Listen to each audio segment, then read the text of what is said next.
Damião, o cara que acabou de vencer a categoria Pluma na Azul. Comenta aí a luta, Damião. Foi uma luta difícil, adversário muito bom, né?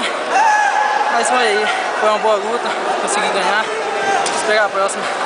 Fez quantas lutas pra ser campeão, cara? Oi? Fez quantas lutas pra ser campeão? Até agora fiz duas.